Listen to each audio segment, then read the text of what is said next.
अस्सलाम वालेकुम। हम लोग होलसेल की बात कर रहे हैं, तो होलसेल के अंदर एक बड़ा इंपॉर्टेंट फैक्टर होता है कि अकाउंट आपका किस तरीके से ओपन होगा ब्रांड या डिस्ट्रीब्यूटर के साथ।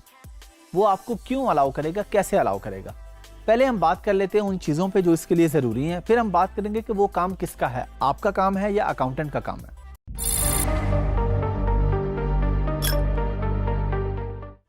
अगर आप यूएसए में कर रहे हैं होलसेल, तो आपको यूएसए में टैक्स नंबर चाहिए होता है, EIN नंबर हम उसको कहते हैं। और आपको यूएसए में LLC चाहिए होती है, यानी कंपनी।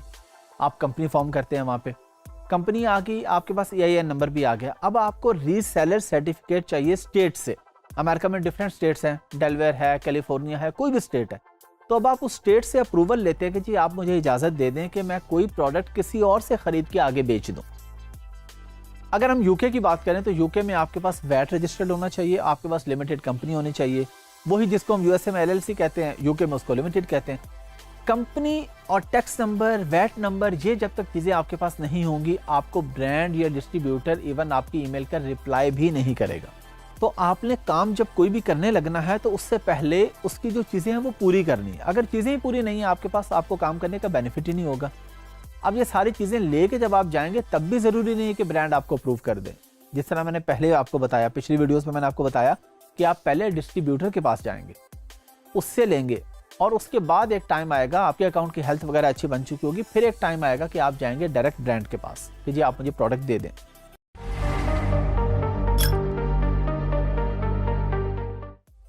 अच्छा, जब आप प्राइवेट लेबल की बात करते हैं तो आपको ये कंपनी नहीं चाहिए। यूएसए में अगर हम बात करें, आप इंडिविजुअल अकाउंट खोल के अमेज़ॉन पे बगैर किसी रीसेलर सर्टिफिकेट के, बगैर कोई कंपनी खोले, आप डायरेक्ट प्रोडक्ट बेच सकते हैं। लेकिन होलसेल में आपके लिए ज़रूरी है। अब यहाँ पे टॉपिक ये आ जाता है कि आप कहते हैं जी मैं ये सारे काम खुद कर लूँगा। ये काम आपका नहीं है।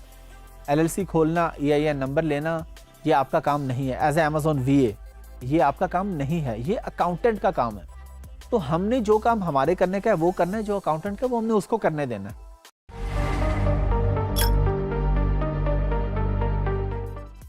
जिस तरह मैं आपको पहले भी बता चुका हूं कि इस काम का, इस कोर्स का जो सबसे बड़ा बेनिफिट है वो यही है कि आपने इसमें 50 चीज़ें सीखी, आपको 2 चीज़ें अच्छी समझ आ गई हैं और आपने उन पे ज़्यादा फोकस कर दिया, आप वहीं से पैसे कमा सकते हैं। जिस तरह जो मैंने आपको बताया, EIN नंबर लेना और LLC खोलना। बहुत से लोग ऐसे हैं पाकिस्तान में, मैं उन्हें जानता हूँ, वो सिर्फ कंपनी फॉर्मेशन की सर्विसेज दे रहे हैं, यानी प्रोडक्ट हंटिंग, सोर्सिंग कुछ नहीं करते। वो कहते हैं जी आपने बिजनेस करना है अमेज़ॉन पर, उसके लिए आपको अकाउंट चाहिए। होलसेल करना है तो आपको वहाँ पे कंपनी भी चाहिए, EIN नंबर भी चाहिए, सर्टिफिकेट्स भी चाहिए स्टेट के। वो कहते हैं जी वो सारा हम आपको लेके दे देंगे। पैकेज बना लेते हैं जी, हम आपसे इतने $, चार्ज करेंगे और हम आपको आपका अकाउंट रेडी करके दे देंगे। तो आपने टेक्निकल स्किल को कभी पीछे नहीं छोड़ना, उस पर पूरा फोकस रखना है, साथ साथ किसी एक चीज़ पे, जिस तरह अमेज़ॉन ID क्रिएशन है। एक तो हम होलसेल की बात कर रहे हैं ना, होलसेल में तो चले हमारे पास ये होता है ना जी, ब्रांड अप्रूवल है, हमारे पास LLC खोलने के अलावा EIN नंबर और सारी चीज़ें। सिंपल अमेज़ॉन ID क्रिएट करने के भी लोग पैसे चार्ज करते हैं और वो कहते हैं हम आपको ID क्रिएट करके दे देंगे। वो लोग सिर्फ इस एक सर्विसेज दे के पैसे कमा लेते हैं। तो ये आपके ऊपर डिपेंड करता है, आपने कंप्लीट कोर्स करना है, उसके बाद आपने सारी गिग्स बनानी है फाइवर पे। मैं आपको कोर्स के एंड पे जाके फाइवर की गिग्स बनाना भी सिखाऊंगा। बहुत से आप में से बच्चे ऐसे होंगे जो हंटिंग में अच्छे निकल आएंगे, वो कहेंगे जी प्रोडक्ट हंटिंग में मज़ा आ रहा है, हम इसी एक काम से पैसे कमा लेते हैं। कुछ हैं जो सिर्फ सोर्सिंग से अच्छे कमा लेंगे, कुछ हैं जो ID क्रिएशन से कमा लेंगे, कुछ हैं जो LLC फॉर्मेशन से कमा लेंगे, कुछ हैं जो A to Z सर्विसेज देंगे, कुछ हैं जो PPC की सर्विसेज से पैसे कमा लेंगे। तो ये सारा आपके ऊपर डिपेंड कर रहा होगा, ये आपका दिल आपको खुद बताएगा। कोर्स कंप्लीशन के बाद आपको खुद पता चल जाएगा कि आप किस एरिया में ज़्यादा अच्छे हैं। जिस एरिया में आप ज़्यादा अच्छे होंगे उस एरिया पे आप ज़्यादा फोकस करेंगे, लेकिन बाकी भी सारा काम करेंगे। हमने छोड़ना कोई काम भी नहीं है इस पूरे कोर्स के अंदर, क्योंकि हर फील्ड, हर कैटेगरी कहीं ना कहीं हमें पे करती है।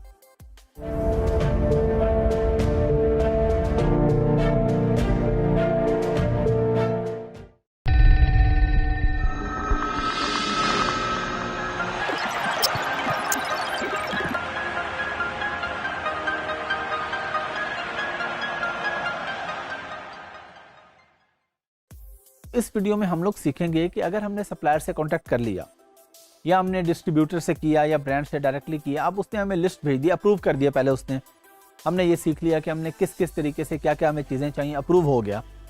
अब लिस्ट आ गई है, उस अब लिस्ट का एनालिसिस हम कैसे करेंगे? उसने हमें 500 प्रोडक्ट भेज दिए हैं। अब हमें ये कैसे पता चलेगा कि इसमें से कौन सी हमारे फायदे की है, कौन सी नहीं है?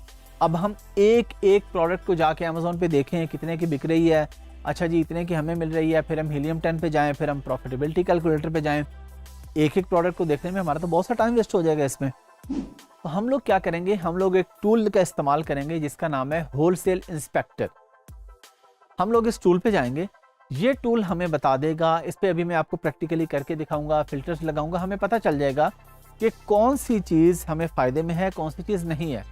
तो जहां हमारा 500 प्रोडक्ट पे कई घंटे या कई घंटे नहीं कई दिन लगने थे, अब वो काम हमारा 5 या 10 मिनट में हो जाएगा। टूल्स हम क्यों इस्तेमाल करते हैं? हीलियम 10 हमने देखा था, जंगल स्काउट हमने देखा था। ये टूल्स हम सारे इसलिए इस्तेमाल करते हैं कि ये हमारा कई दिनों और कई हफ्तों का काम घंटों में और मिनटों में कर देते हैं। ये हमें बता देते हैं कि आपको ये प्रोडक्ट वायबल है, ये वायबल नहीं है, इस प्रोडक्ट को इतने लोग बेच रहे हैं, इसका BSR ये है, एवरेज प्राइस ये रहती रही है, बाय बॉक्स ये रहता रहा है, जिस तरह हमने कीपा भी सीखा था। तो ये सारी चीज़ें हमें एक ही वन विंडो में मिल जाती हैं, वन विंडो सोल्यूशन मिल जाता है हमें। बजाय इसके कि हम एक एक प्रोडक्ट पे जाएं, हम एक ही जगह पे बैठ के एक ही स्क्रीन पे विद इन मिनट सारी चीज़ों को देख लेते हैं। तो अब हम स्क्रीन पे चलते हैं और जाके होलसेल इंस्पेक्टर को देखते हैं कि ये किस तरीके का होता है और इसको कैसे यूज़ किया जाता है। आइए चलते हैं। हमारे पास टूल है होलसेल इंस्पेक्टर।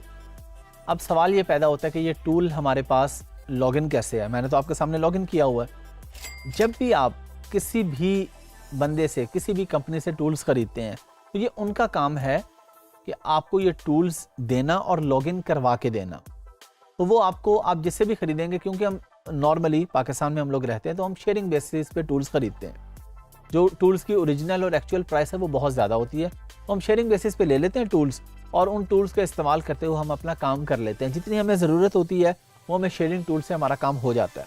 तो इसमें आपको हेल्प मिल जाती है, हर तरह की टूल्स आपको कोई भी चाहिए हो आराम से मिल जाते हैं, जिससे फिर हम प्रैक्टिकली काम कर लेते हैं आसानी से और कम पैसों में। अब टूल आ गया मेरे पास, मैंने क्या किया, सिंपली मैंने यहाँ पे क्लिक किया जाके, और ये मेरे पास एक एक्सेल की शीट है जो कि शीट मुझे भेजी थी मेरे सप्लायर ने। मैंने इसको ओपन कर लिया। अब मैं उस शीट पे आया, मैंने क्या किया जी, मैंने कहा जी व्यू प्रोडक्ट्स। अब ये प्रोडक्ट्स मेरे पास लोड हो रही हैं। अब मैंने देखा कि मेरे पास इतनी सारी प्रोडक्ट्स हैं, मैं सबसे पहले जाऊंगा कि मंथली सेल्स।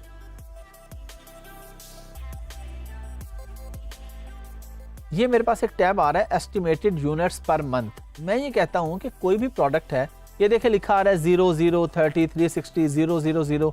अब जिसकी मंथली सेल्स ही नहीं है, मैं क्यों लूंगा वो प्रोडक्ट, या आप क्यों लेंगे वो प्रोडक्ट? हम क्यों अपने पैसे ज़ाया करेंगे? तो हम यहाँ पे जाके चेक कर लेंगे। हम यहाँ पे एक फ़िल्टर लगाते हैं, हम कहते हैं जी ग्रेटर देन 100। हम कहते हैं जी हमें ऐसी प्रोडक्ट दिखाए जिसमें महीने की सेल 100 से ज़्यादा होती हो, ताकि अब ये देखें, अब इससे मुझे वो प्रोडक्ट दिखाई है, देखें 00 वाली इसने गायब कर दी है, इसने दिखा दिया 360, 3660, 210, 330, 120। अब ये सारी प्रोडक्ट्स मुझे वो दिखा रहा है जो कि 100 से ज़्यादा बिकती हैं महीने में। तो हम ऐसी प्रोडक्ट में जाएंगे कि जिसमें डेली के 3-4 यूनिट बिकें, एवरेज 100 यूनिट महीने के आते हैं, तो ठीक है, होलसेल है ना। होलसेल में हम एक प्रोडक्ट पे तो नहीं रह रहे, हमने multiple products at a time launch की हुई हैं। दूसरा टैब जो इसमें हमारे काम का है वो होगा, यहाँ पे हमारे पास आएगा ये प्रॉफिट। अच्छा, अब देखें कुछ ऐसी प्रोडक्ट हैं जिनमें प्रॉफिट है 0.34, 0.56, बहुत थोड़ा प्रॉफिट है। यहाँ पे मैं पहला काम करूँगा कि मैं लगाऊंगा फ़िल्टर। मैं कहता हूँ जी ग्रेटर देन $2। मैं कहता हूँ मुझे ऐसी प्रोडक्ट दिखाए जिसमें मुझे कम से कम $2 तो बचे ना। अब ये देखें क्या हुआ, उसने मुझे दिखा दी प्रोडक्ट्स। सैकड़ों प्रोडक्ट्स में से मेरे पास फाइनल हुई हैं कितनी, 6 प्रोडक्ट्स, क्योंकि मैंने कहा जी मुझे ऐसी प्रोडक्ट में काम करना है जिसमें मुझे अच्छा मार्जिन मिले। अब आप सोचें, अगर ये टूल हमारे पास नहीं होता तो हम क्या करते? हमारे पास सैकड़ों प्रोडक्ट्स, कई 100 प्रोडक्ट सप्लायर ने भेजी, हम एक एक प्रोडक्ट पे जाते, प्रॉफिटेबिलिटी कैलकुलेटर चलाते, जी इतने की मिल रही है, इतने की बिक रही है, तो कितना टाइम लगता है हमारा। हमने सिंपल सा एक टूल यूज़ किया, उस पर आके लिखा, उसने विद इन मिनट्स हमें बता दिया कि भाई आपके काम की इतनी प्रोडक्ट्स हैं इसमें। अब मैं कहता हूँ नहीं जी चलें ठीक है, ये तो बहुत कम है, मुझे $1 का प्रॉफिट भी काफ़ी है, तो मैं यहाँ पे 1 कर दूंगा। अब 1 करके किया तो मेरे पास अभी भी वही ऑप्शन आ रही है, यानी बाकी जो प्रोडक्ट्स हैं उनका मार्जिन इससे भी कम है।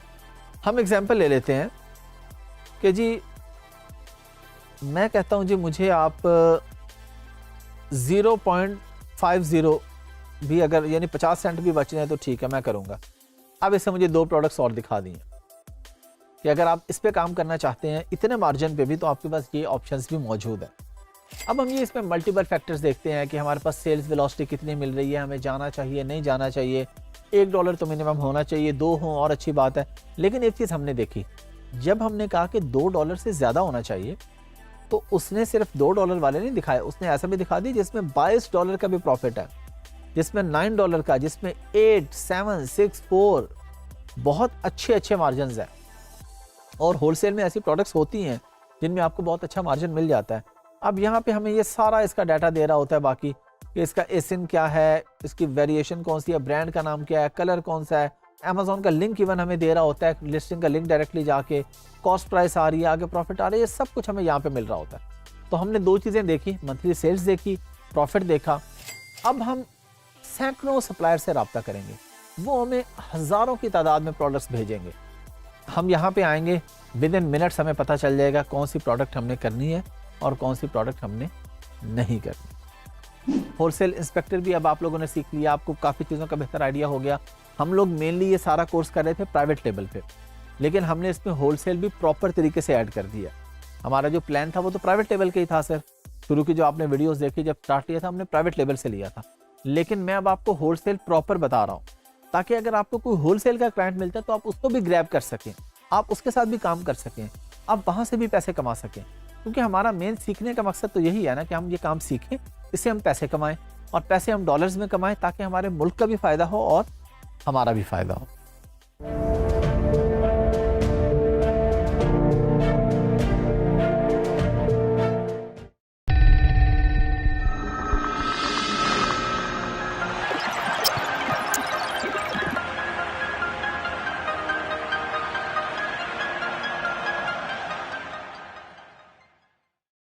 अस्सलाम वालेकुम। हम लोग इस वीडियो में स्पेसिफिकली सीखेंगे product hunting criteria FBA wholesale का। प्राइवेट लेवल हम ऑलरेडी सीख चुके हैं, प्रोडक्ट हंटिंग हम कंप्लीट कर चुके हैं। होलसेल में और प्राइवेट लेवल में क्या डिफरेंस होगा प्रोडक्ट हंटिंग में? एक तो वही रूल्स हम फॉलो करेंगे जिस पे हमने पहले बात कर ली थी कि ब्रेकेबल प्रोडक्ट ना हो, बैटरी वाली ना हो, सेल वाली प्रोडक्ट ना हो, ऐसी प्रोडक्ट नहीं होनी चाहिए, इस पर हमारी बात हो चुकी है। वायरिंग ना हो, उसके अंदर कोई लाइट ना हो कि लाइट ख़राब होगी जी, वायर थी, वायर जल गई, बैटरी काम नहीं की, बच्चे का टॉय था जी, टॉय चला नहीं, तो ऐसी प्रोडक्ट से तो हम बचेंगे प्राइवेट लेवल में भी और होलसेल में भी। उसकी रीज़न क्या है? रीज़न ये है कि ऐसी प्रोडक्ट अगर ख़राब हो जाएगी, टूट जाएगी, कोई प्रॉब्लम होगी तो रिटर्न आएगी, रिफंड देना पड़ेगा, रिप्लेस करना पड़ेगा, बिजनेस का अलहदा लॉस है, अकाउंट हेल्थ का अलहदा लॉस है, तो हम हमेशा इस चीज़ से बचने की कोशिश करेंगे। एक और चीज़ यहाँ पे अलग से आ जाएगी होलसेल के अंदर, वो क्या है? वो है कि अगर कोई प्रोडक्ट ऐसी है कि जिसकी कोई एक्सपायरी डेट है तो आपको माइंड में रखना चाहिए कि 105 दिन से ज़्यादा की उसकी एक्सपायरी होनी चाहिए, तब अमेज़ॉन उसको एक्सेप्ट करेगा, अदरवाइज अमेज़ॉन उसको एक्सेप्ट ही नहीं करेगा। और 2 कैटेगरीज ऐसी हैं जिसमें हम होलसेल में जाते ही नहीं है, जा सकते ही नहीं है। एक है ऑटोमेटिव और एक है पेस्टिसाइड्स, यानी ये स्प्रे वगैरह जो होते हैं, या ऑटोमेटिव में हम जाएँ तो गाड़ियों को ऑयल वगैरह ऐसी चीज़ें होंगी। उसके लिए अमेज़ॉन के बहुत सारे अप्रूवल्स हैं, उसके अपने ब्रांड्स हैं, बहुत सारे उसके अपने कोर्सेज हैं, सेफ्टी मेजर्स हैं। तो कोई भी ऐसी प्रोडक्ट जिसमें हेल्थ एंड सेफ्टी के इश्यूज आ जाते हैं, हम ऐसी प्रोडक्ट में नहीं जाएंगे। हाँ, अगर कोई ऐसी प्रोडक्ट है, क्योंकि होलसेल है ना, ऑटोमेटिव और पेस्टिसाइड्स को तो बिल्कुल साइड पे कर दें, बाकी कोई ऐसी प्रोडक्ट है जिसमें ब्रांड ही जब गारंटी ले रहा है, ब्रांड ही आपको अप्रूवल दे रहा है, तो उसमें हमें कोई इशू नहीं है। कोई हेल्थ एंड ब्यूटी की ऐसी प्रोडक्ट है जिसमें ब्रांड आपको सर्टिफिकेट दे रहा है, ब्रांड बता रहा है कि जी ये अप्रूव्ड है, ये जो भी रेलेवेंट लैब्स है वहाँ से अप्रूव है, तो हम उसको कर लेंगे, सिंपल, उसमें हमें कोई मसले की बात नहीं है। अब हम जाते हैं नॉर्मली स्टैंडर्ड प्रोडक्ट्स में, जिस तरह बेडिंग की प्रोडक्ट हो गई, जिस तरह कोई क्रिकेट, फुटबॉल, ऐसी चीज़ों की प्रोडक्ट, स्पोर्ट्स की प्रोडक्ट हो गई, गार्डनिंग की हो गई, आउटडोर की हो गई। हमारे पास हज़ारों नहीं लाखों प्रोडक्ट्स ऐसी हैं जो ब्रेकेबल नहीं होती, जो यानी नॉर्मल सिनेरियो में ब्रेकेबल नहीं होती वो। अब फुटबॉल है, उसने क्या टूटना है? अब क्रिकेट का बैट है, वो नॉर्मल सिनेरियो में ब्रेकेबल नहीं है कि वो पैकेजिंग में जाते हुए टूट जाएगा। हाँ, ग्लास हैं, कप हैं, वो पैकेजिंग में टूट सकते हैं। अब बैटरी की प्रोडक्ट है, वो हो सकता है जब उसने चेक की हो, फैक्ट्री में चेक की है, बिल्कुल ठीक थी, जाके ख़राब हो गई, या जाके बच्चे ने ऑन किया है, कोई टॉय है, बच्चे ने खेला, वो फ़ौरन ख़राब हो गया, तो पेरेंट्स कहते हैं जी ये हमें प्रोडक्ट ही ख़राब मिली है। अब वो रिटर्न हैंडल करना, उसको रिप्लेसमेंट भेजना, लॉस अलहदा, टाइम अलहदा वेस्ट हो रहा है, अकाउंट हेड अलहदा ख़राब हो रही है। तो हमने इन सारी चीज़ों से बचने के लिए इस क्राइटेरिया को फॉलो करना है जो कि मैंने आपको बता दिया।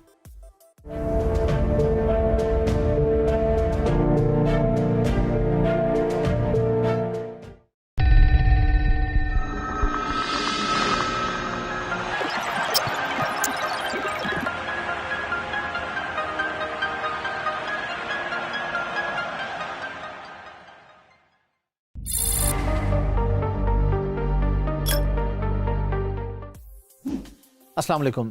हम लोग बात करेंगे पीपीसी रिपोर्ट पे कि पीपीसी रिपोर्ट क्या होती है। एक तो हम डिटेल में ये सारी चीज़ें प्रैक्टिकली सीख चुके हैं, देख चुके हैं कि पीपीसी क्या होती है। पीपीसी रिपोर्ट, हम पीपीसी को पहले छोड़ देते हैं, हम बात करते हैं कि रिपोर्ट क्या होती है। आप सबके माइंड में आ गया कि आपने किसी को भी कोई भी काम कहा है, उस काम की रिपोर्ट कि जी इस काम का क्या बना। किसी ऑफिस में है, मैनेजर ने कहा है जी आप मुझे सेल्स की रिपोर्ट ला के दें, मार्केटिंग वालों को कहा जी आप मुझे यहाँ की रिपोर्ट ला के दें, मार्केटिंग में हमने कितने बजट लगाया, हमें क्या फ़ायदा हुआ, कहाँ पे फ़ायदा नहीं हुआ। किसी भी काम की कोई भी रिपोर्ट होती है। इसी तरह जब आप पीपीसी चलाते हैं तो उस पर भी रिपोर्ट आती है। आप रिपोर्ट डाउनलोड करते हैं, आप देखते हैं कि मुझे कौन से कीवर्ड्स पे फ़ायदा हुआ, किस कीवर्ड के अगेंस्ट मुझे सेल्स आई, कहाँ पे मेरे कितने पैसे लगे, कितनी सेल्स आई, कहाँ पे मुझे ज़्यादा फ़ायदा हुआ, कहाँ पे कम फ़ायदा हुआ। ऑटो पे चलाई तो कौन से कीवर्ड्स पे क्या हुआ, मैनुअल पे चलाई तो कौन से कीवर्ड्स पे क्या हुआ। ये सारा कुछ हमें रिपोर्ट बताती है।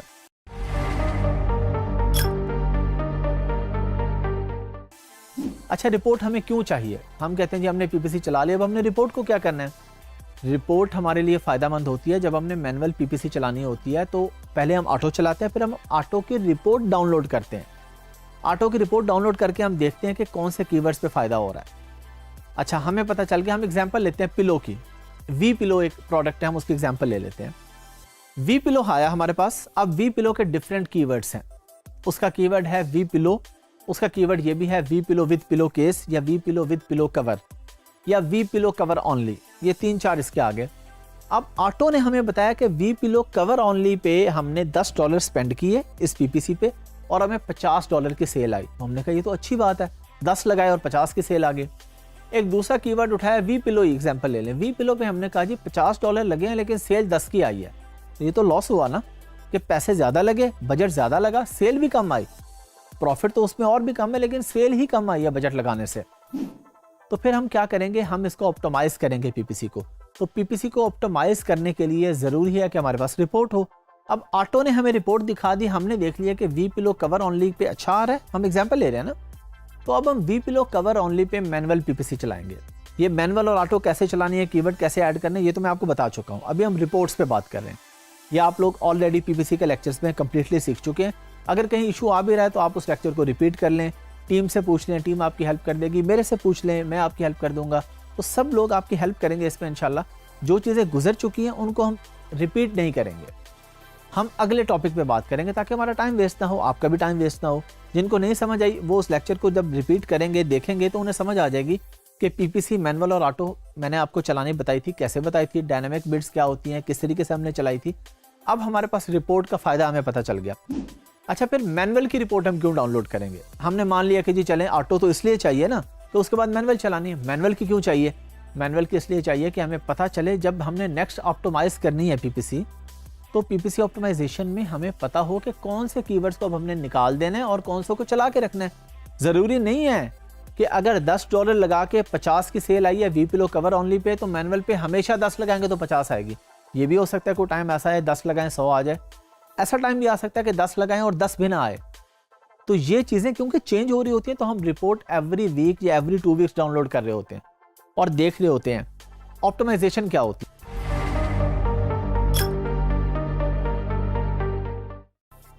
ऑप्टिमाइजेशन ये होती है कि हम किसी भी चीज़ को एडिट कर रहे हैं, उसमें कोई चेंजिंग, कोई तब्दीली कर रहे हैं। और क्यों करते हैं? इसलिए करते हैं कि ज़रूरी है। ज़रूरी तो नहीं कि जिस कीवर्ड पे हमने देखा कि we pillow cover only pay $10 लगाए थे, 50 की सेल आई थी, तो हमेशा ऐसा होता रहेगा।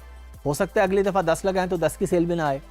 तो हमने every week 2 week report download करनी है, देखना है, उसके मुताबिक हमने अपनी नेक्स्ट स्ट्रेटजी बनानी है, नेक्स्ट पीपीसी ऑप्टिमाइज करनी है कि अब हम किस कीवर्ड पे कितना बजट लगाएंगे। एक कीवर्ड था एक दौर में बहुत अच्छा चला, थोड़े से पैसे लगाए, पीपीसी पे बहुत अच्छी सेल आई, फिर वो कीवर्ड ही खत्म हो गया, उसका सर्च वॉल्यूम ही खत्म हो गया, कंपटीशन ही इतना हो गया, लोगों ने पीपीसी पे पैसा इतना लगा दिया कि आप 10 लगाएं तो 50 नहीं आते, आप 10 लगाएं तो 20 आते हैं। फिर अब उसके हिसाब से फिर हमने ऑप्टिमाइज करना होता है ना, कि हमें जिस कीवर्ड के अगेंस्ट अच्छी सेल आ रही है उस पर और पैसे लगाते हैं, जिस पे नहीं आ रही उस पर अपनी बिडिंग हम लोग कम कर देते हैं। तो ये सारी चीज़ें हमें पता कैसे चलती हैं? पीपीसी रिपोर्ट से।